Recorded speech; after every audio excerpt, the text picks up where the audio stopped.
dalam siri yang ke 162 malam ni, iaitu 21 Januari 2022, tahun baru 2022.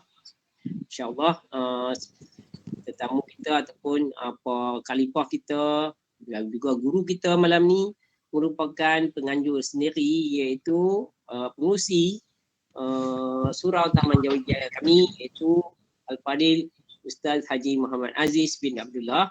InsyaAllah Ustaz pun merupakan penampilan kali ketiga dah saya rasa sama-sama kita dalam program ni. Jadi Ustaz dah biasa dan tuan-tuan dah biasa, jadi insyaAllah kita rasanya tak perlulah kita terangkan banyak mengenai program kita. Jadi insyaAllah kita akan terus menyambung bacaan Al-Quran kita pada malam kemarin, iaitu kemarin kita berhenti pada ayat yang ke 35 surah Al-Anbiya. Jadi malam ni kita akan sambung lagi surah Al-Anbiya ayat 36 sampai 57 insyaAllah pada muka surat 325 dan juga 326 bersama Ustaz nanti insyaAllah. Jadi Ustaz akan memperdengarkan bacaan, jadi tuan-tuan akan dengar dan tuan-tuan boleh dengar saja ataupun dengar dan ikut baca di rumah masing-masing insyaAllah, mana kita baca Al-Quran menggunakan baca surah Yasin dan sebagainya. Jadi cuma sedikit nak ubah malam ni. Malam ni nak ubah sikit. Selesai baca Al-Quran, kita akan baca terjemahan ayat-ayat berkenaan. Jadi malam ni saya akan bacakan. Saya akan mulakan, mungkin malam-malam yang lain saya akan minta kawan-kawan untuk membacakan. Kita akan baca terjemahan dia supaya Ustaz dapat berehat seketika untuk bersedia untuk memberikan tazkirah. Selesai saya baca terjemahan dia, kita akan minta Ustaz terus memberikan tazkirah. Jadi adalah sedikit masa untuk rehat. Selepas Ustaz baca Al-Quran, kita akan baca terjemahan dia dan Ustaz boleh rehat seketika. Lepas tu Ustaz akan sambung dengan tazkirah. Itu saja tambahan malam ni insyaAllah.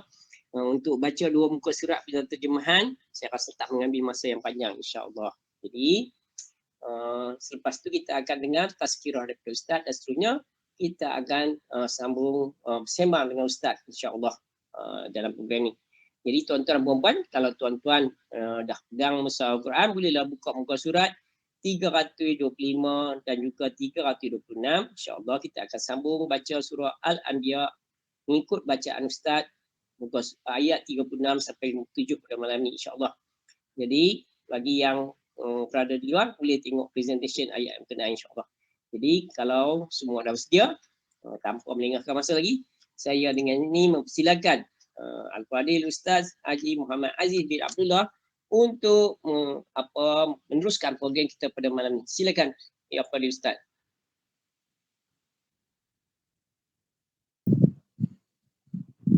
Bismillahirrahmanirrahim. Assalamualaikum warahmatullahi wabarakatuh. Boleh dengar tak? Dengar tapi video tak ada, gambar tak nampak. Gambar tak nampak. Ustaz video. Okey. Boleh. Okey. Ustaz, Ustaz baca ayat tu 2 muka surat tu. Lepas tu nanti malam ni kita ubah sikit. Malam ni kita akan baca terjemahan dia. Saya akan baca dulu terjemahan dia. Di Ustaz rehat Ustaz bersedia. Lepas habis baca terjemahan baru Ustaz bagi tazkirah insyaAllah. Silakan Ustaz.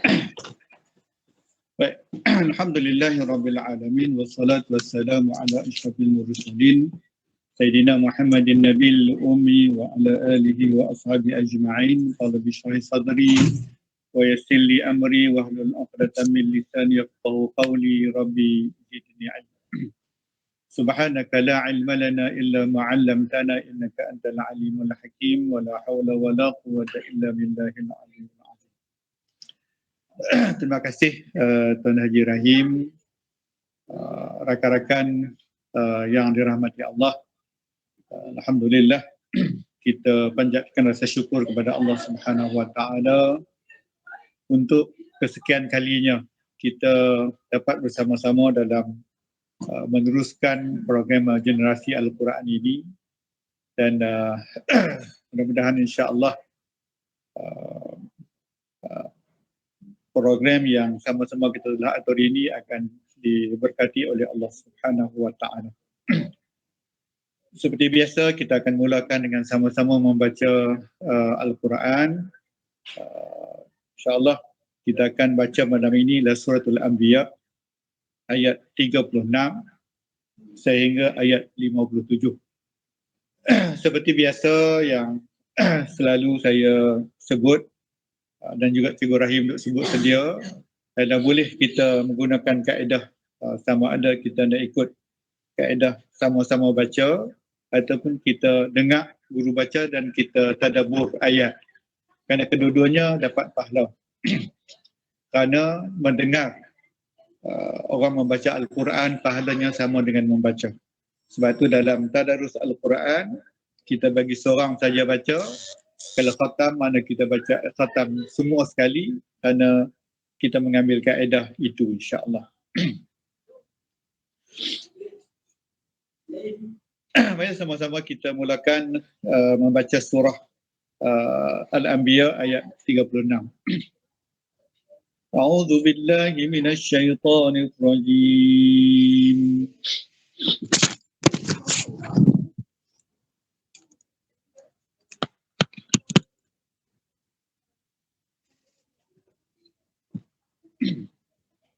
وَإِذَا رَآكَ الَّذِينَ كَفَرُوا يَتَّخِذُونَكَ إِلَّا هُزُوًا هَذَا الَّذِي يَذْكُرُ آلِهَتَكُمْ وَهُمْ بِذِكْرِ الرَّحْمَنِ هُمْ كَافِرُونَ خُلِقَ الْإِنسَانُ مِنْ عَجَلٍ سأريكم آياتي فلا تستعجلون ويقولون متى هذا الوعد إن كنتم صادقين لو يعلم الذين كفروا حين لا يكفون عن وجوههم النار ولا عن ظهورهم ولا هم ينصرون بل تأتيهم بغتة فتبهتهم فلا يستطيعون ردها ولا هم ينظرون ولقد استهزئ برسل من قبلك فحاق بالذين سخروا منهم ما كانوا به يستهزئون قل من يكلؤكم بالليل والنهار من الرحمن بل هم عن ذكر ربهم معرضون أم لهم آلهة تمنعهم من دوننا لا يستطيعون نصر أنفسهم ولا هم منا يصحبون بل متعنا هؤلاء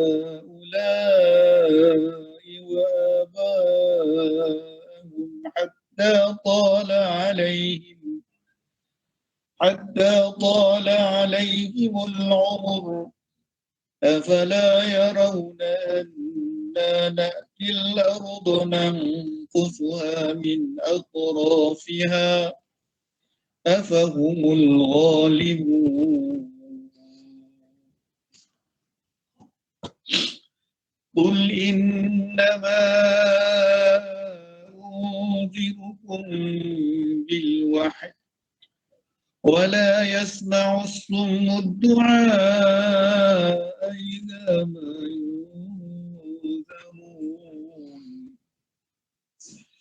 ولئن مستهم نفحة من عذاب ربك ليقولن يا ويلنا إنا كنا ظالمين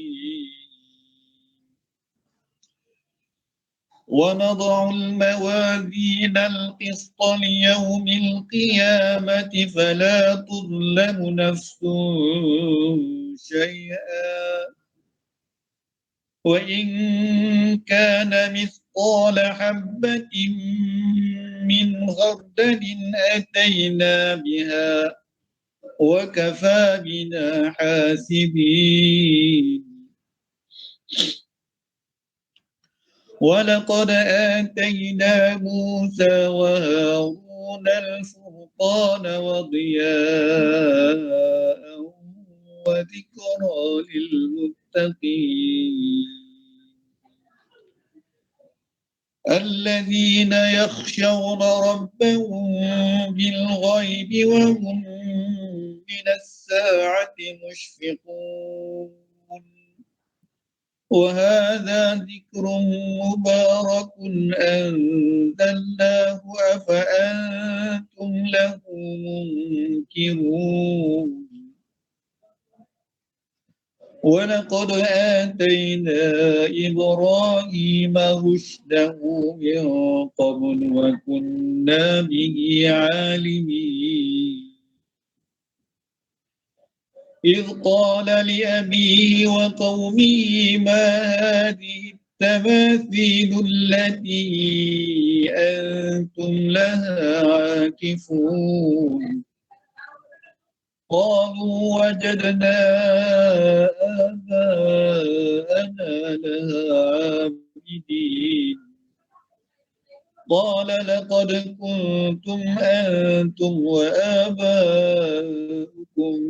في ضلال قالوا أجئتنا بالحق أم أنت من اللاعبين قال بل ربكم رب السماوات والأرض الذي فطرهن وأنا على ذلكم من الشاهدين وتالله لأكيدن أصنامكم بعد أن تولوا مدبرين صدق الله العظيم.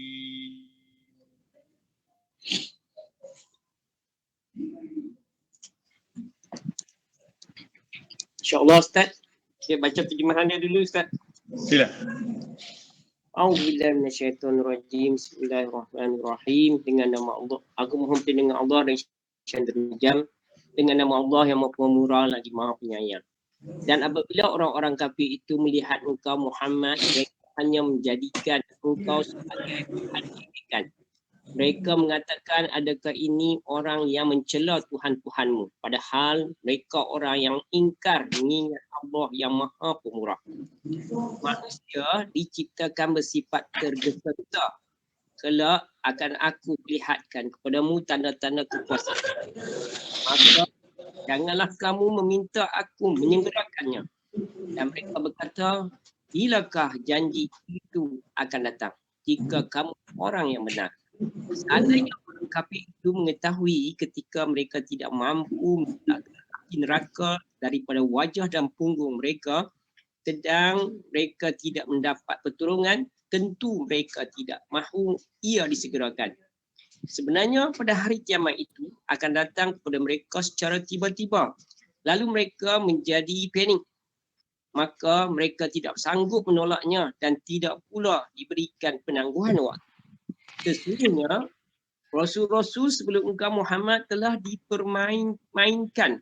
Maka turunlah siksaan ke atas orang-orang yang mencemuh atas apa yang dibawa oleh Rasul-Rasul dan selalu mereka memperolok-olokkan.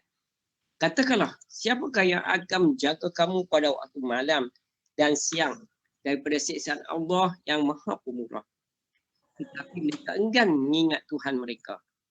Atau mereka mempunyai Tuhan-Tuhan yang dapat memelihara mereka daripada azab kami. Tuhan-Tuhan mereka itu tidak sanggup menolong diri mereka sendiri dan tidak pula melindungi mereka daripada azab kami. Sebenarnya kami telah memberi mereka dan nenek moyang mereka kenikmatan hidup di dunia hingga panjang usia mereka. Apakah mereka tidak melihat bahawa kami datang ke negeri-negeri yang berada di bawah kekuasaan orang-orang kafir itu, lalu kami kurangkan keluasannya daripada hujung-hujung negeri? Adakah mereka yang menang? Adakah mereka yang menang? Katakan, sesungguhnya aku hanya memberimu peringatan sesuai dengan wahyu. Tetapi orang-orang yang tuli tidak mahu mendengar seruan apabila mereka diberi peringatan. Dan jika mereka ditimpa sedikit sahaja azab Tuhanmu, pastilah mereka berkata, celakalah kami, sesungguhnya kami termasuk orang yang selalu menzalimi diri sendiri. Dan kami akan memasang timbangan yang tepat pada hari kiamat. Maka tidak seorang pun dirugikan walau sedikit. Sekalipun hanya seberat biji sawi. Pasti kami mendatangkannya pahala dan cukuplah kami yang membuat perhitungan. Dan sesungguhnya kami telah memberikan kepada Musa dan Harun Al-Furqan, kitab Taurat, dan penerangan serta pelajaran bagi orang-orang yang bertakwa, iaitu orang-orang yang takut azab Tuhannya sekalipun mereka tidak melihatnya dan mereka merasa takut akan tibanya hari kiamat. Dan ini Al-Quran adalah suatu peringatan yang mempunyai berkat yang telah kami turunkan. Adakah kamu mengingkarinya? Dan sesungguhnya sebelum dia, Musa dan Harun telah kami berikan kepada Ibrahim petunjuk dan kami telah mengetahui segalanya. Ingatlah ketika dia Ibrahim berkata kepada ayahnya dan kaumnya, patung-patung apakah ini yang kamu tekun menyembahnya?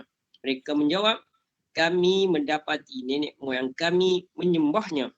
Dia Ibrahim berkata, sesungguhnya kamu dan nenek moyang kamu berada dalam kesesatan yang nyata. Mereka berkata, apakah engkau datang kepada kami membawa kebenaran atau engkau main-main? Ibrahim menjawab, sebenarnya Tuhan kamu ialah Tuhan pemilik langit dan bumi. Dialah yang menciptakannya dan aku termasuk orang yang dapat bersaksi atas itu. Dan demi Allah, sesungguhnya aku akan melakukan tipu daya terhadap berhala-berhala ini meninggalkannya. Wallahu a'lam. Surah Azim. Itulah terjemahan dua muka surat daripada surah Al-Anbiya daripada ayat 36 dan juga 57. Seterusnya, saya persilakan Ustaz untuk sedikit tazkirah pada malam ini. Silakan Ustaz. Baik, terima kasih Tuan Haji Rahim. Alhamdulillah. Wassalatu wassalamu ala alihi wa ashabi ajma'in. Tuan-tuan sahabat rahmati Allah, kita dah dengar dah terjemahan ayat yang kita baca. Ya, tuan-tuan sahabat rahmati Allah, apa tujuan sebenarnya kita membaca Al-Quran? Pasal apa kita baca Al-Quran? Di antara lain, yang pertama kita membaca Al-Quran kerana kita nak dapat pahala. Satu-satunya kitab yang kita baca, sama ada kita faham atau tidak faham, kita akan dapat pahala daripada Allah Subhanahu Wa Taala, iaitu Al-Quran. Syaratnya baca bagi betul. Belajar dan kita baca bagi betul, insya-Allah maka kita akan dapat pahala daripada membacanya. Apatah lagi yang seperti yang dibuat oleh saudara Cikgu Rahim tadi, Tuan Haji Rahim, lepas kita baca, kita tengok terjemahan dia, kita tadabbur ayat, maka sudah pasti dah ia lagi mendatangkan banyak pahala kepada kita. Secara umumnya Al-Quran ini Allah kata diturunkan sebagai basyirah wa nadhirah. Secara umumnya Al-Quran diturunkan sebagai nadhirah wa basyirah. Apa makna nadhirah dan apa makna nadhirah? Basyirah itu makna berita gembira. Al-Quran sepanjang sebuah Al-Quran yang kita baca ada 3,600 ayat lebih ini, di dalamnya ada dua benda itulah. Sama ada dia berita gembira ataupun dia berita yang menakutkan ataupun ancaman daripada Allah Subhanahu wa taala.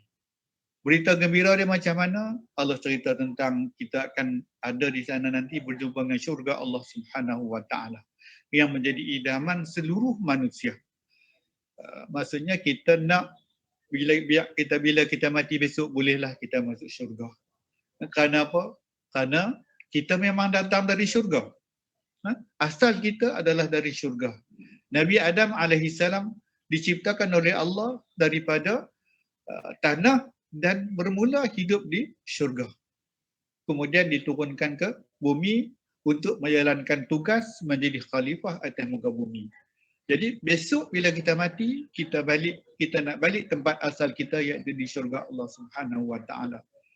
Tuan-tuan sahabat rahmati Allah sekalian, kalau kita boleh perhati dalam Al-Quran, berapa ratus ayat yang menceritakan tentang keindahan syurga Allah Subhanahu wa taala. Sebab tu ada hadis Nabi SAW, kalau kita tengok dalam hadis Tirmizi saja yang saya duk baca, juzuk yang ke-17 itu semua menceritakan tentang syurga. Macam mana keindahan dan kedudukan dalam syurga Allah Subhanahu wa taala. Dan juga itu tentang berita gembira, khususnya bagi orang yang beriman kepada Allah Subhanahu wa taala. Manakala kepada orang yang degil, kepada orang-orang yang jahat, orang-orang yang tidak takut kepada Allah Subhanahu wa taala, yang melanggar perintah Allah Subhanahu wa taala, Allah telah meletakkan atau menggambarkan ancaman-ancaman yang sangat dahsyat. Bacalah dalam Al-Quran betapa Allah Subhanahu wa taala memberi ancaman kepada orang-orang yang macam tu, yang mereka akan disumbat ke dalam api neraka yang kekal di dalamnya selama-lamanya. Apa ada dalam neraka, sahabat rahmati Allah? Ketika mana malaikat Jibril alaihissalam dibawa oleh ditunjuk oleh malaikat Zabaniyah tentang sesaan di neraka. Malaikat itu sendiri yang memang dia tak masuk neraka. Kerana dia semua Allah ciptakan dia tidak melakukan dosa. Tetapi muka dia pucat lesi, istilah kata dalam orang Melayu kata. Memang tak ada darah muka kerana terlalu takut, kerana pedih melihat kenapa bagaimana orang yang disiksa di dalam neraka. Itu adalah ancaman yang Allah Subhanahu wa taala bagi kepada manusia. Dan dalam ayat, kalau kita baca dalam ayat-ayat Al-Quran, Allah gambarkan kalau di dalam neraka itu makanan dia ialah seperti buah zakum. Apa dia buah zakum? Buah dia macam besi. Kita makan durian tak apa, pasal kita belah dulu, kita makan isi dia sedap. Ini makan isi, makan kulit tu. Tentu boleh bayang, habis terburai orak perut. Apa yang kita nak? Kita lapak tak saudara kira. Tapi itulah gambaran Allah Subhanahu wa taala kepada orang-orang yang menderhaka kepada Allah Subhanahu wa taala. Itu dua kandungan Al-Quran yang secara umumnya kita akan tengok. Iaitu basyira. Apa makna basyira? Berita gembira. Yang kedua nazira, apa berita ancaman atau berita yang menakutkan. Jadi tentang sahabat rahmati Allah sekalian itu, dan kalau kita tengok dalam kandungan yang dibaca oleh Tuan Haji Rahim tadi, dia banyak tentang perdebatan antara orang-orang kafir, orang-orang yang ingkar dengan para Nabi Allah Subhanahu wa taala, Nabi Musanya, dengan Nabi Harunnya, dengan Nabi Ibrahimnya, yang mereka sepanjang zaman terpaksa berhadapan dengan cabaran yang sangat hebat. Tuan-tuan sahabat rahmati Allah sekalian, kalau kita tengok apa yang berlaku kepada Nabi Musa, terpaksa berhadapan dengan Firaun dan segala orang tukang-tukang sihir yang sangat hebat. Apa yang dihadapi pula oleh Nabi Ibrahim alaihissalam, terpaksa dibakar dalam api. Itu berhadapan dengan orang-orang kafir. Cuma orang kafir di zaman kita, zaman Nabi kita Muhammad sallallahu alaihi wasallam ni macam kita tak dah sampai peringkat itu, tetapi kita berhadapan dengan kesyairan iman di kalangan umat manusia, umat Islam itu sendiri, yang depa masuk cara lembut.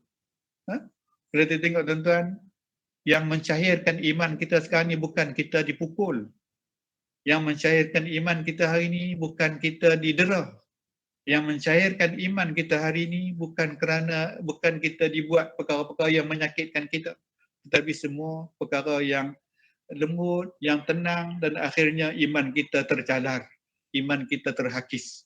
Contoh, TV, contoh internet, contoh macam-macam media massa, media elektronik yang ada pada hari ini. Biasa saja kita tengok dia bukan ada ancaman besar macam mana pun, tetapi dialah yang mampu untuk mencalarkan iman kita, yang mampu mengganggu untuk kita melaksanakan ibadah kepada Allah Subhanahu Wa Taala jauh lebih dahsyat daripada apa yang pernah menimpa pada nabi-nabi yang lalu.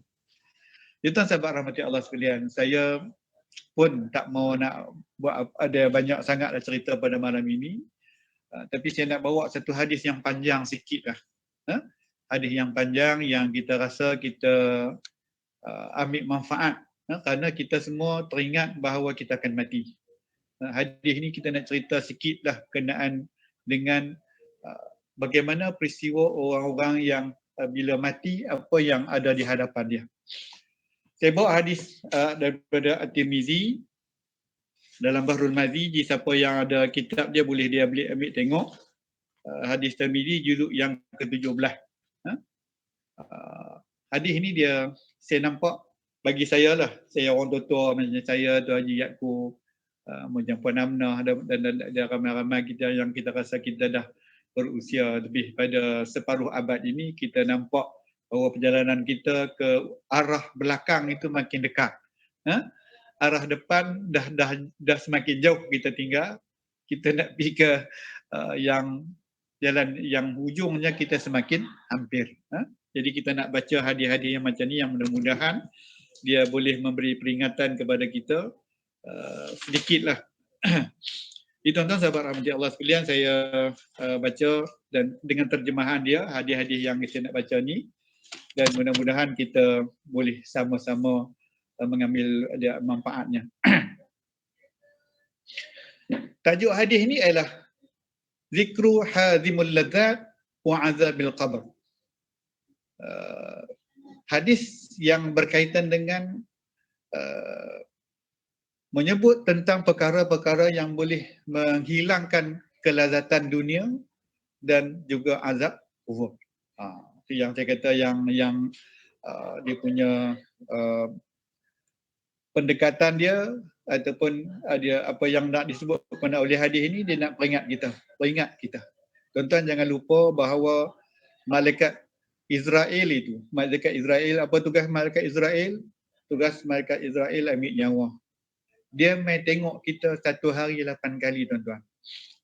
Malaikat Israel tu, dia pusing main tengok kita 1 hari 8 kali. Dari pagi sampai malam mana dia main tengok kita. Main tengok, oh ada lagi, oh dia seronok, dia bergembira dengan keluarganya. Dia ni tak tahu kan dia nak mati. Itu malaikat siapa? Malaikat Israel. Baik, hadis ini bunyi macam ni. An Abi Sa'id qala qala Rasulullah sallallahu alaihi wasallam musallah fara'a nasan ka'annahum yaktasirun. Daripada Abi Sa'id Al-Khudri katanya, Nabi sallallahu alaihi wasallam masuk ke dalam tempat sembahyang. Dia berduduk dalam sembahyang dalam musalla, dia berduduk, maka Nabi masuk dalam sana. Dan maka nampak ketika itu orang-orang seolah-olah dalam keadaan yang kegirangan, seronok. Yaktasirun, depa duduk dalam keadaan seronok, sembang macam kita lah. Bila duduk dalam surau, tambah-tambah surau Taman Jawijaya, keluar saja daripada surau, pergi ke depan tu macam-macam hidangan ada, macam-macam tajuk ada, seronok, gelak ketawa.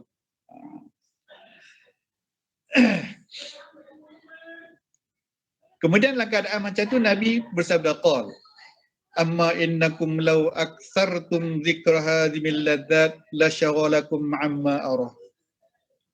Dia kata, sahabat-sahabat semua, dia kata, sesungguhnya jikalau kamu membanyakkan ingat kepada perkara yang boleh memutuskan kelazatan, boleh menghilangkan kelazatan. Yakni kalau kamu ingat lepas ni kamu nak mati. La ghashalakum amma arah. Nescaya dia kata kamu tidak akan jadi macam ni. Kamu tidak akan nampak seronok macam lah. Dia kata fa'aksiru zikra hadhi min ladzat, maka oleh kerana itu ingatlah, selalu ingatkan kepada perkara yang boleh memutuskan kelazatan. Sahabat-sahabat tanya apa dia? Apa dia perkara yang boleh memutuskan kelazatan? Maka jawab Nabi SAW, al-maut, mati. Kematian. Ingat bahawa kematian itu bila orang mati, suap apa pun tak mau dah, hantar mai pizza ke, hantar mai chicken chop ke, hantar mai apa semua, dia tak belagak, dia tak teringin apa pun. Pasal apa? Dia dah mati. Kemudian kata Nabi lagi, fa innahu lam ya'ti 'alal qabri yaumun illa takallama fihi. Kerana bahawasanya tidak akan datang satu ada di atas kubur itu satu hari melainkan berkata-kata ia padanya. Kalau kita pergi lihat melawat kubur, lawat kubur, kubur akan bercakap. Nabi kata kubur tu akan bercakap. Tapi kita dengar, tak dengar lah. Kalau dengar pakai lari balik habis. Kan? Kita tak dengar lah kubur cakap apa. Kalau dengar kubur cakap apa, sudah pastilah dia kata kubur tu sudah pasti akan dinamakan kubur berantu. Tapi secara sendirinya kubur tu bercakap sebenarnya. Apa kata kubur? Ana baitul ghurbah wa ana baitul wahdah wa ana baitul turab wa ana baitul dud. Bila kita tengok kubur, jadi tuan-tuan bila dengar pergi sampai kat kubur, tuan-tuan ingat ni ada 4 perkataan yang dia kata, 5 perkataan yang kubur akan kata. Pergi sampai kat kubur, kubur akan kata ni. Apa dia? Yang pertama dia kata, "Woi, hangpa tahu tak, aku ni baitul ghurbah, aku adalah rumah dagang, rumah yang siapa-siapa tak ada masuk sana seorang-seorang aja. Tak boleh mai 2, tak boleh mai 3, tak boleh mai bawa rombongan, tak ada. Ana baitul ghurbah." Yang kedua kata Nabi SAW, kubur tu akan kata, "Ana baitul wahdah, aku adalah rumah orang yang seorang diri, seorang diri saja."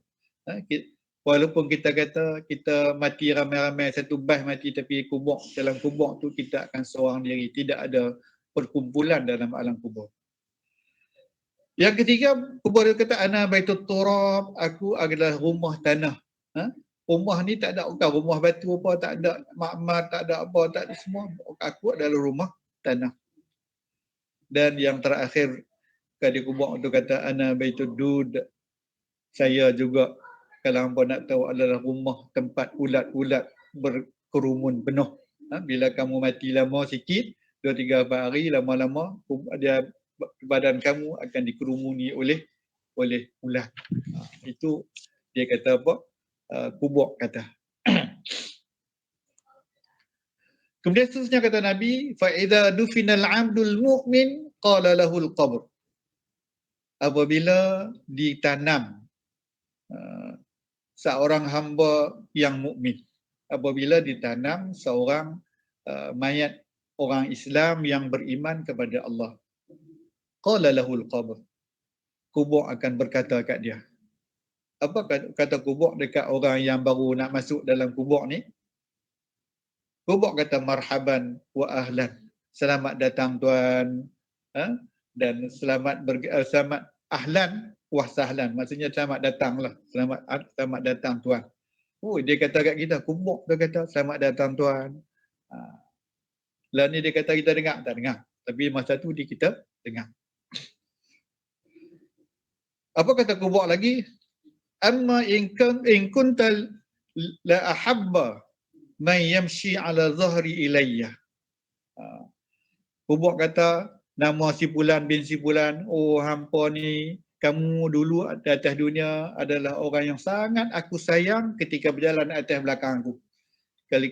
Kerana bumi ni tuan-tuan, jangan kita terlupa bahawa bumi yang kita pijak ini adalah hamba Allah. dia seronok kalau orang yang beriman jalan atas dia seronok. La habba man yamshi ala zahri, aku seronok sangat hampa ni jalan atas kubur, atas belakang aku nak buat apa? Nak pergi sembahyang. Jalan atas belakang aku nak pergi mana? Nak pergi bersedekah. Jalan atas belakang aku nak pergi mana? Nak pergi membantu orang miskin. Maka dia kata aku seronok sangat hampa berjalan macam tu. Faiz walituka al-yaum wasirta ilayya. Kemudian maka hari ini dia kata aku jadi tuan. Akulah tuan kamu lah ni. Bila hangpa masuk dalam kubur dan tanah ni, jadi aku ni tuan kamu. Wasirtu ilayya, maka Allah serahkan kat aku nak buat apa kat hangpa, Allah serah kat aku. Tuan-tuan, itu dia kata macam kejut juga kita lah. Pasal apa? Dia kata hang masuk sini, lah ni dulu hangpa tuan, sekarang aku tuan. Dia kata lagi fasatara soni'i bika, maka engkau lihatlah apa yang aku akan buat kepada kamu. Itu malaikat ni, dia pun ni tanah ni pun kata, ataupun kubur kita kata, hang tengok aku nak buat apa kat kamu. Ini kubur orang apa? Orang beriman. Qala. Maka kata Nabi SAW lagi, fayattasi'u lahu madda basarihi wa yuftahu lahu babul jannah. Oleh kerana dia ni beriman, tuan-tuan ingat, kalau kita beriman, kita akan jadi macam ni. Maka kubur itu telah meluaskan, kubur itu seluas mata memandang. Kubur terjadi luas, terbuka luas. Kita nampak satu tak ada bertepi, satu tempat yang tak bertepi, keluasannya yang begitu luas. Kubur kita jadi begitu luas. Wa yuftahu lahu babul jannah. Dan di ujung sana maka akan terbuka satu pintu yang menuju ke syurga Allah Subhanahu wa taala. Mana bau-bauan syurga akan masuk, dia punya angin-angin syurga akan masuk dalam kubur orang yang beriman kepada Allah Subhanahu wa taala. Sedap dah dengar tuan-tuan, sedap dengar. Sebab tu kita doa, siapa-siapa yang ayah mak yang mati, kita kena doa selalu. Allahumma ja'al qabrahu rawdatun min riyadil jannah. Ya Allah, bukakanlah kepadanya satu pintu, jadikanlah kubur ayah aku, kubur mak aku, ataupun kubur yang siapa-siapa yang kita kasihi, rawdatun min riyadil jannah, satu taman daripada taman syurga. Hak inilah. Seronok dia duduk sana dengan keadaan penuh kegembiraan. Habis. Kemudian sambungannya, hadis ini dia kata wa idza dufinal abdul fajir wal kafir. Apabila ditanam akan satu mayat orang yang jahat ataupun orang kafir. Faqala lahul qabr, maka kubur akan berkata kepadanya, la marhaban wala ahlan. Tidak ada ucapan selamat datang dan tidak ada ucapan kebaikan kat kamu, tak ada. Kubur dengan penuh rasa marah kata macam tu. Dahlah dia baru mati, kan? Kubur pun kata macam tu. Amma in kunta la abghadha man yamshi ala dhahri ilayya. Hampa ni dia kata, mata atas dunia aku sangat geram sangat kat kamu. Jalan pergi main judi, jalan pergi minum arak, jalan pergi buat naya kat orang atas belakang aku, atas bumi. Fa idza walitukal yawm wasirta ilayya, dan hari ini aku telah diberi kuasa oleh Allah Subhanahu wa taala. Maka kuasa itu telah dimandatkan kepada aku, pun nak buat apa ikut suka aku. Fatara suni'i bik, maka aku apa-apa yang aku buat akan buat kepada kamu yang selama ni aku geram sangat hangpa berjalan atas belakang aku, buat dosa dan buat bagai yang boleh menyebabkan kemurkaan Allah Subhanahu wa taala kat kamu. Baik. Itu siapa kata? Dia kubur kata. Tuan-tuan boleh bayangkan kalau orang kafir ketika itu rasa macam mana kengerian yang amat dahsyat. Itu baru berhadapan dengan kata-kata daripada kubur. Dia tak buat apa lagi tu. Qala Nabi, seterusnya Nabi bersambung sabdanya, fayalta'umu alaihi hatta talqiya alaihi wa takhtalifa asla'ahu.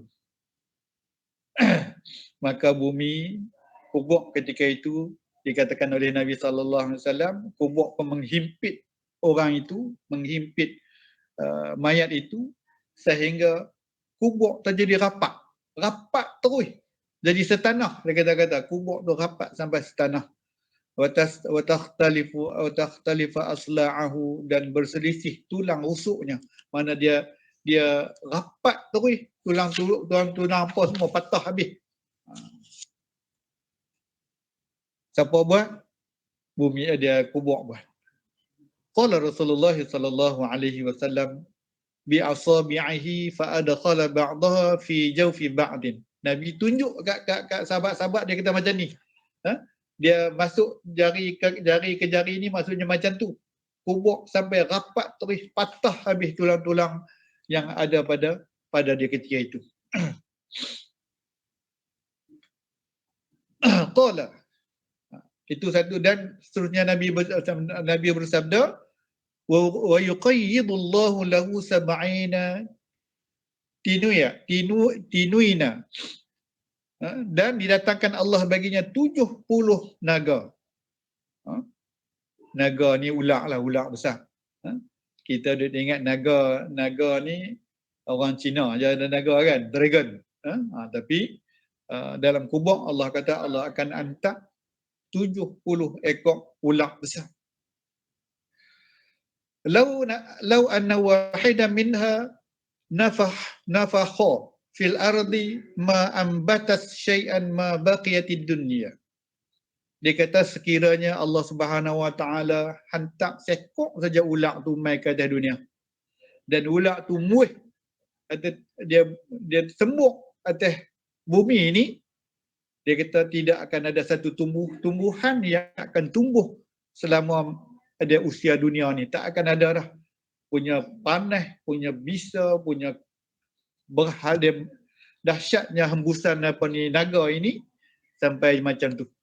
Ini bukan saya reka tuan-tuan, hadis Nabi, hadis sahih. Hadis hasan, hadis yang martabat hasan.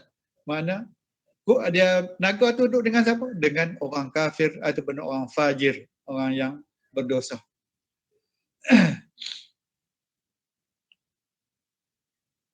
Kemudian Nabi sambung lagi, fayan hashnahu wa yakhdishnahu hatta yufda bihi ila al-hisab.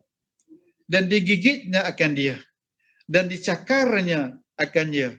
Siapa? Dia gigit dia mayat tadi, dan dia akan dicakar mayat itu hatta yufda bihi ila al-hisab, sehingga sampai kepada hari kiamat. Hari kiamat baru dia akan berhenti seksa mayat itu, daripada dia mula ditanam sampailah kepada hari kiamat. Dahsyat tak tuan-tuan? Dahsyat. Itu baru azab kubur.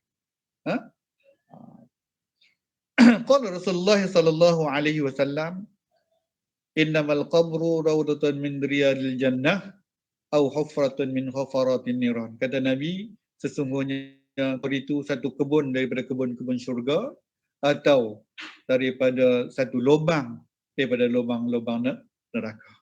Itu sedikitlah.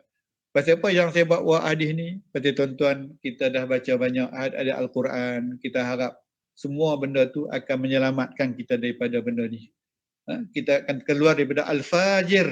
Siapa dia Al-Fajir? Ialah orang yang mengekalkan diri melakukan dosa besar. Tak semayang, tinggal bercakap bohong selalu mengumpat orang. Semua dosa-dosa besar itu dia tinggal, maka itu dah Al-Fajir. Tuan-tuan, itulah sedikit saya nak bawa kepada kita sahabat-sahabat untuk kita renungi. Mudah-mudahan di waktu tengah malam ini kita ada sedikit peringatan untuk sama-sama kita, bila masa tak tangan atas dada itu, fikir tengok benda tu, adakah kita akan selamat semua daripada perkara-perkara tersebut. Dan itu sudah akan menjadi satu sunnatullah yang membawa kita akan mati, kita akan agak bergerak ke alam kubur, dan kita akan bertemu di sana apa yang disebut oleh Nabi sallallahu alaihi wasallam. Mudah-mudahan tuan-tuan sahabat rahmat Allah, sedikit tazkirah ini akan dapat memberi manfaat kepada semua. Aqulu qawli hadza wa astaghfirullahal azim li wa lakum. Assalamualaikum warahmatullahi wabarakatuh. Saya serah balik kepada Tuan Haji Rahim. Alhamdulillah. Jazakallah khairan katsira diucapkan kepada Al-Fadhil Ustaz Haji Muhammad Aziz Abdullah yang bersama-sama kita pada malam ni membacakan Al-Quran tadi daripada surah Al-Anbiya tadi, dua muka surat, dan seterusnya memberikan tazkirah kepada kita, yang mana tazkirah yang pertama tadi cerita tentang Al-Quran yang kita baca, kelebihan Al-Quran kita baca, dan seterusnya Ustaz membacakan sebuah hadis yang panjang, yang boleh menyebabkan kalau kita seronok-seronok saja. Tadi cerita sahabat duduk di dalam di masjid tadi, seronok gembira ketawa. Jadi Rasulullah memperingatkan kalau dengar benda yang akan menghilangkan kelazatan, keseronokan apabila kita mengenangkan bahawa sampai ketikanya kita akan dijemput untuk masuk ke dalam kubur. Jadi kita akan masuk ke dalam kubur dan kemudian kubur akan bercakap, akan berkata-kata kepada kita dengan kata-kata yang mengisahkan kita bahawa kalau kita mati dalam husnul khatimah, alhamdulillah kubur lapang. Tapi kalau kita mati dalam su'ul khatimah, nanti kubur akan menghimpit kita. Banyak lagi antara itu sebahagian yang sangat kita takuti dan kita takkan dengar.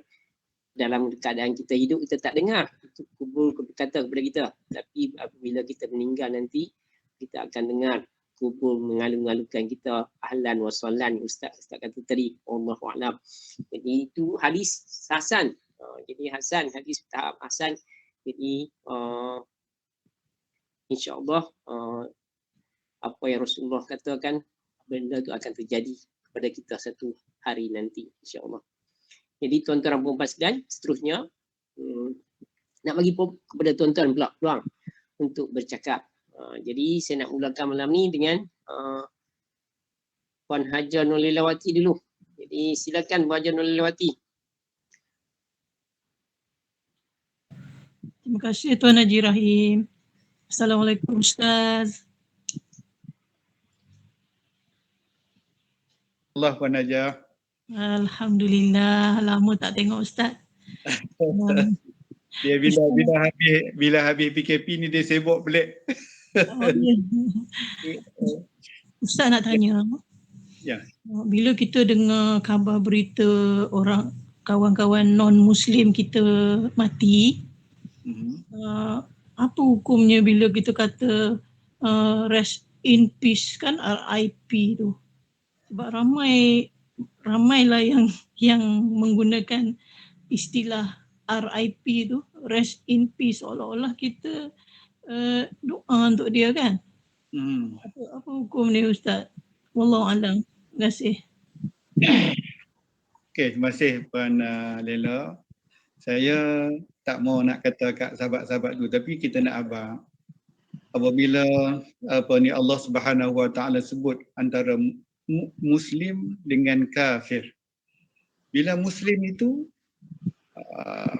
makna dia sudah pun ada jaminan daripada Allah sama ada dia akan masuk syurga terus ataupun dia akan adalah kesinggahan-singgahan ke neraka dan sebagainya sekejap dan akhirnya dia akan masuk syurga. Dan kita sentiasa doa kepada dia, mudah-mudahan dia akan hidup dalam keadaan aman seperti yang disebut RIP tadi yang disebut oleh Cikgu Lela. Tapi untuk orang kafir, dia sama-sama dia sebut tak apalah, kan? Sama-sama dia sebut tak apa. Tapi kita tak boleh. Kenapa? Bila kafir, dia tidak ada satu tempat pun yang Allah nak akan bagi ruang kesenangan di sana, tak ada. Karena apabila dia mati dalam kafir, mati terus dalam keadaan kafir, dia punya penamat dia sudah tidak ada lagi sebarang kebahagiaan di sana, tak ada. Kalau kita masih tak yakin itu, mana kita keimanan kita punya ilmu kita masih tidak lengkap. Karena Nabi kita sallallahu alaihi wasallam sendiri pun apabila bapa saudara dia Abu Talib mati dalam keadaan kafir, dia menangis teresak-esak kerana apa? Memang dia tahu dah dia tidak akan ada kebahagiaan di sana. Maka tidak wajar kita sebut pula kat dia mudah-mudahan dia aman di sana. Tak ada mana, memang tak ada kata akan aman.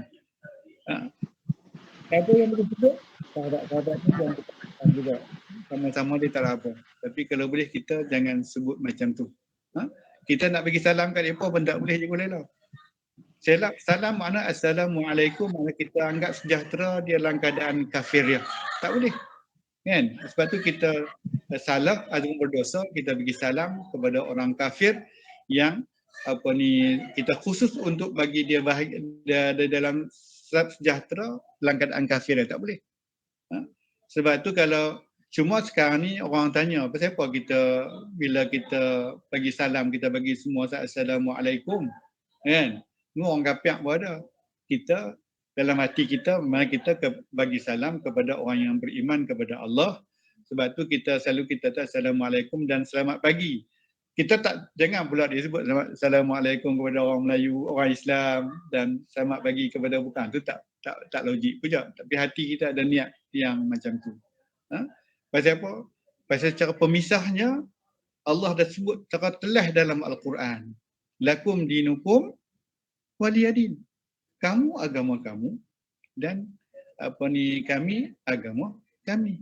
Hampa ikut apa yang hampa pegang sebagai kufur kepada Allah dan aku tidak akan reda kepada kekufuran kamu. Itu jelas Allah sebut dalam Al-Quran. Wallahu a'lam. Terima kasih Ustaz.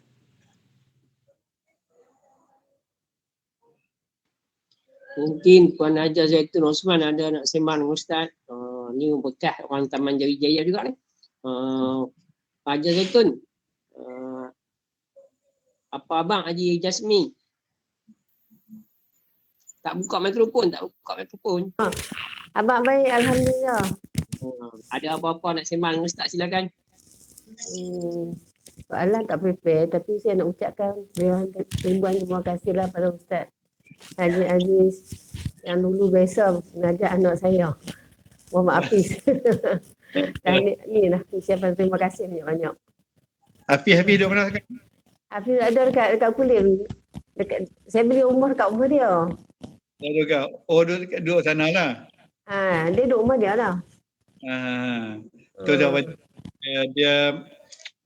dia dah jadi guru tetap di sana kan? Ya. Okay. Jumpa Haji Hakim, salam dia. InsyaAllah. Tadi Muhammad ada Jumaat sini. Dekat. Okay. Terima kasih Ustaz. Puan Hajar Amnah, ada apa-apa nak sembang dengan Ustaz, silakan. Terima kasih Cikgu Rahim. Assalamualaikum Ustaz. Assalamualaikum. Saya nak tanya, betulkah kadang-kadang orang yang nak meninggal tu kadang ada tanda-tanda je? Kadang-kadang kita boleh rasa macam arwah mak saya nak meninggal tu, dia macam renung saya tu macam dia tengok je lah macam itu. Saya cakap, mak kenapa tengok saya macam tu? Dia kata tak ada, tak apalah, dia kata macam tu. Kadang saya perasan ada tanda-tanda bila ada orang tu nak meninggal. Betul ke Ustaz? Ya, terima kasih Puan Amnah. Datin Amnah kan? Duduk di mana sana? Datin Amnah di mana? Di Tanjung Karang ke? Banting, saya duduk Banting. Oh, Banting. Saya baru pergi semalam daripada Jeram. Oh. Banting dengan Jeram jauh juga kan? 70 km kah? Jauh jugalah, jauh. Pasal anak-anak pergi mengajar di sekolah Hira di Jeram tu. Baik, untuk yang soalan, adakah orang yang nak mati tu dia sama ada dia perasan ataupun kita perasan? Kedua-duanya ada. Sebab tu ada, kalau kita tengok amalan-amalan orang-orang soleh ni, dia ada buat amalan yang dia boleh perasan. Kalau dia dekat nak sampai masa, dia ada tanda-tanda yang dia sudah tahu. Di antaranya ayat-ayat tertentu yang dibaca, kalau masa dekat dia baca, satu ketika dia tak boleh baca, maka dia tahu bahawa masa dia sudah semakin hampir. Itu kita pula orang-orang yang tengok dia pun ada. Kalau kita pun tengok, kita ada satu buku khas yang berkenaan dengan melihat tanda-tanda orang yang dekat kepada kematian. Ada. Orang tua-tua dulu kata tengok dia 100 hari itu dah orang boleh cam bahawa dia ada tanda-tanda kematian yang ada dekat dia. Ketika jatuhnya daun yang disebut daun syurga, daun di Lauh Mahfuz itu, bahawa masa tu dah dia terasa bahawa ada yang mendekati dia dan sebagainya. Itu mana tanda-tanda lah bagi dia, dan kita boleh nampak dia punya keadaan itu. Itu ada. Walaupun kalau nak tu dia cuba tuan Amnah cari buku berkenaan tanda-tanda, melihat tanda-tanda orang yang menghampiri kematian. Ada buku pelajaran berkenaan itu. Okey, terima kasih Ustaz. Ya. Cuma kadang-kadang kita tak mau. Saya sendiri pun tak mau amal, takut kita beliau. Jadi makna kalau ada amalan yang kita boleh baca, boleh amal dia, dan kita boleh memahami pada ataupun boleh rasa benda tu. Allah Ta'ala. Betul. Saya sebab jaga orang tua dah, mak mentua, bapa mentua. Lepas tu dengan mak sendiri kan, saya dapat rasa lah dia orang punya keadaan, perangainya dia orang lain. Tu saya dapat rasa. Saya dah tahu dah. Bila saya dah tahu dah. Ni dah tak lama ni. Ya Allah, saya dah risau dah. Okay. Itulah. 100 hari.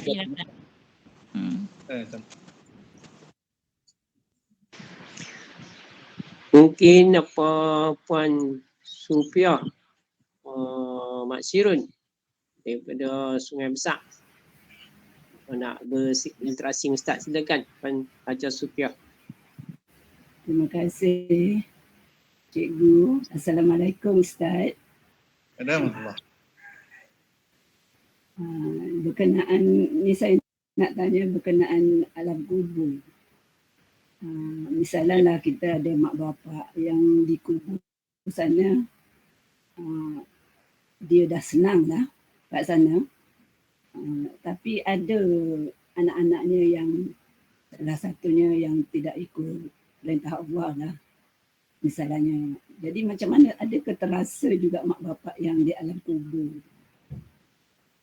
Itu je pertanyaan saya Ustaz.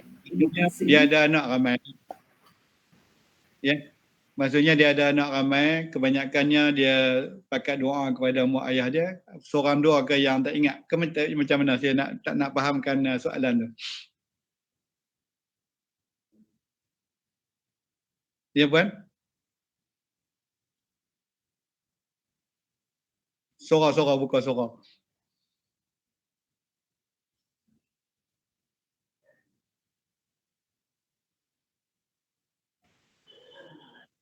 Yang si mati ni, misalnya ada yang soleh, ada yang tak soleh tu dia buat perkara yang tak yang dimurkai Allah lah misalnya, tapi terasa ke mak bapak yang dikubur? Okey. Faham. Itu soalan saya. Okey, faham. Terima kasih Puan. Inilah tuan-tuan sahabat. Terima kasih Ustaz. Ya, sama. Yang diperingatkan selalu oleh Nabi SAW dan diperingatkan oleh tuan-tuan guru kita. Kalau kita ada anak, pastikan bahawa anak-anak kita itu seboleh-bolehnya semua beriman kepada Allah Subhanahu Wa Taala. Kerana apabila Rasulullah sebut idza mata ibnu Adam inqata'a amaluhu illa min salas, apabila mati anak Adam terputus semua amalan kecuali 3. Jadi waladun salihun yad'u lahu, anak yang soleh yang doa kat dia. Apa maksud dia? Nak kata sambungan itu berterusan. Alhamdulillah kalau kita mati, anak kita sentiasa baca Quran, sentiasa sembahyang, sentiasa bersedekah, maka kita akan dapat nikmat itu. Dan yang kita takut ini, ramai itu anak-anak kita ni yang tak macam tu. Kita dulu pun kita tak ambil tahu kat dia. Dia ada buat dosa dan sebagainya. Ini dia akan hantar bara api kat kita. Itu tuan-tuan kena peringat.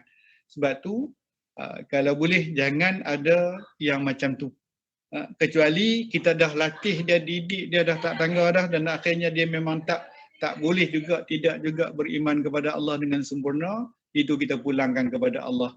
Tapi kalau kita tak bagi tarbiyah, didikan yang cukup, tiba-tiba anak ini buat perkara yang tak elok, maka dosa tu juga akan sampai dekat kita. Itu yang tolong jaga benda tu.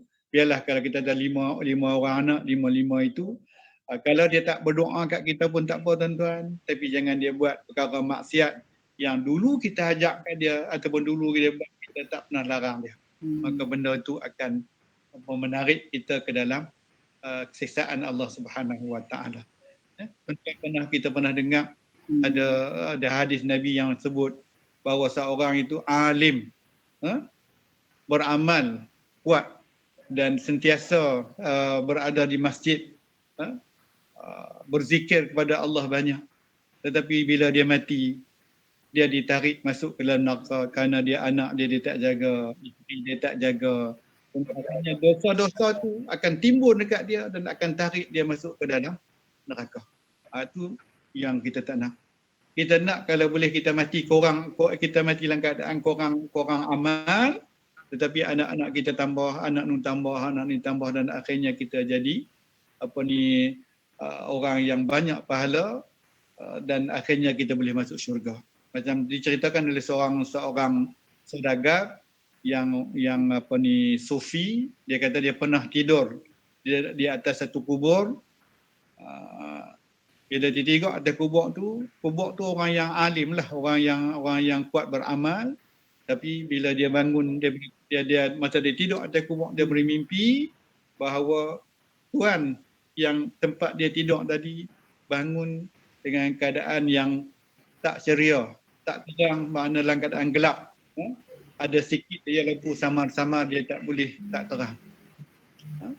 Kemudian dia tanya, wahai sahabat, pasal apa kamu jadi macam ni? Dia kata, aku tinggalkan anak-anak aku dengan kekayaan, dengan harta, tetapi dia tak ingat ke aku. Dia buat benda-benda yang tak elok atas muka bumi sana dan aku menerima akibat di sini. Maka saudagar ini dia lepas dia bangun, dia pergi cari mana anak beranak dia sana, dan dia pun beritahu keadaan ayah dia yang dalam kubur, dan anak-anak itu menangis, dan kemudian mereka pun bertukar kaedah hidup mereka, dan mereka buat amal ibadah, bersedekah dan sebagainya, menggunakan semua apa yang ditinggalkan oleh ayah dia tadi. Maka lepas pada tu, bulan ataupun 2 bulan dia bermimpi balik sahabat tadi bahawa sahabat yang dia sebut tadi telah bangun dengan keadaan lampu yang sangat terang benderang. Yang maksud apa? Kalau anak-anak buat baik, benda tu sampai kat kita. Kalau anak-anak buat jahat, benda tu sampai dekat kita. Jadi jangan pandang mudah terhadap benda tu. Jangan mudah-mudah kita lepas saja nak hang lantak pihang, tak boleh. Kerana besok ni dia akan sampai dekat kita. Wallahu a'lam.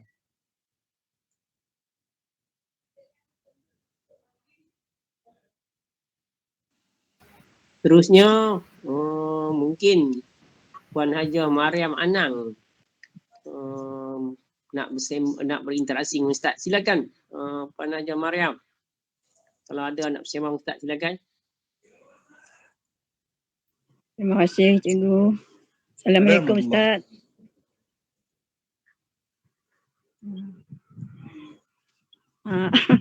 Tak tahu apa yang nak tanya ni, tapi nak sembang.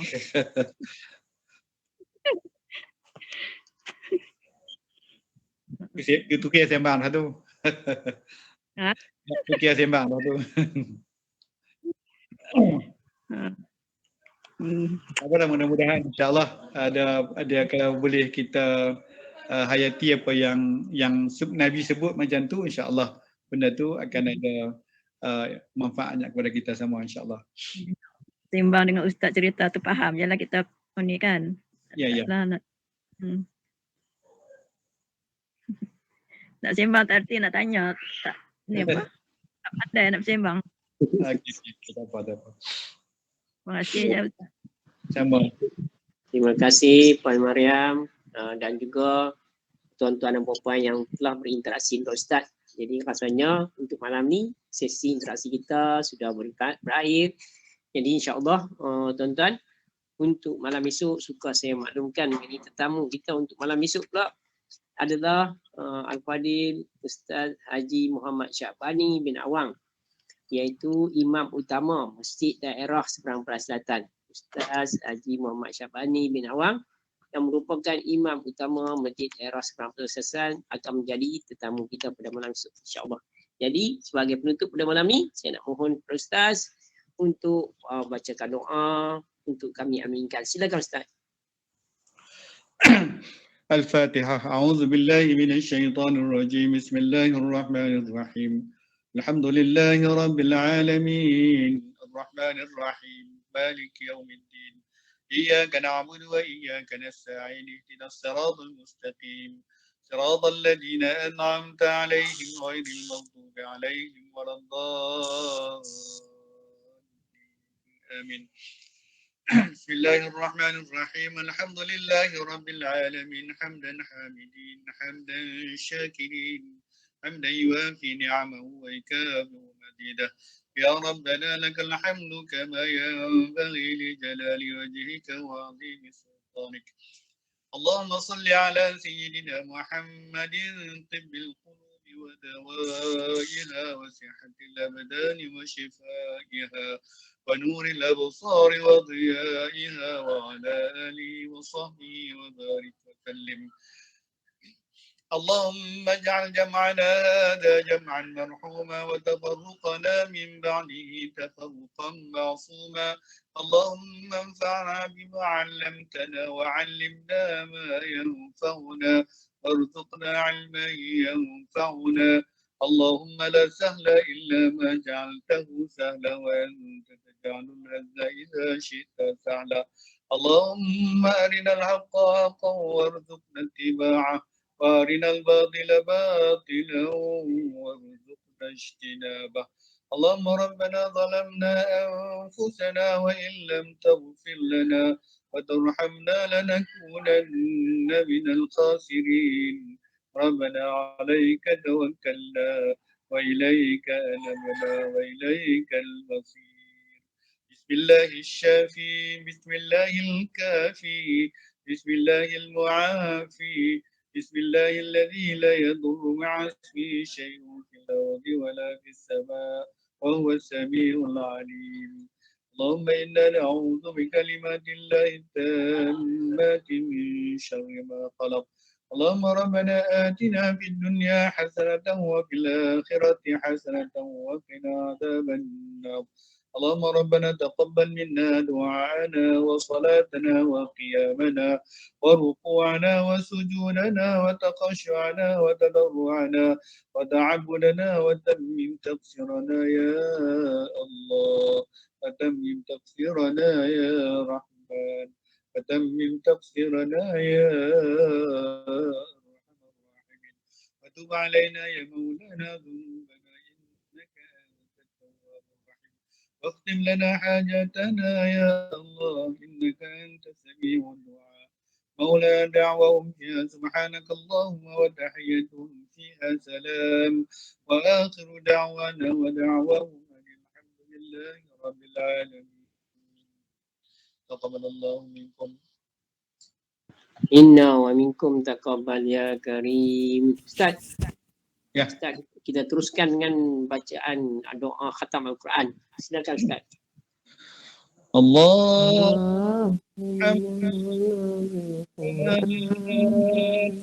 waj'alhu lana imama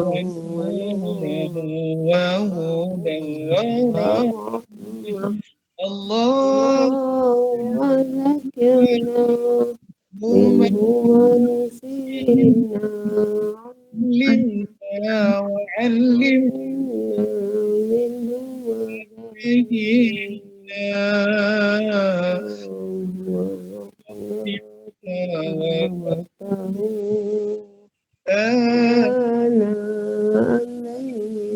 الليل النار واجعله لنا Jatan يا رب العالمين. Alhamdulillah, terima kasih diucapkan kepada tuan-tuan semua, khususnya kepada Ustaz. Terima kasih diucapkan kerana mengisi program kita pada malam ni. Jadi semoga kita jumpa lagi pada malam esok untuk siri yang seterusnya, siri yang ke-163 insya-Allah. Jumpa lagi pada malam esok. Wabillahi taufiq wa hidayah. Wassalamualaikum warahmatullahi wabarakatuh.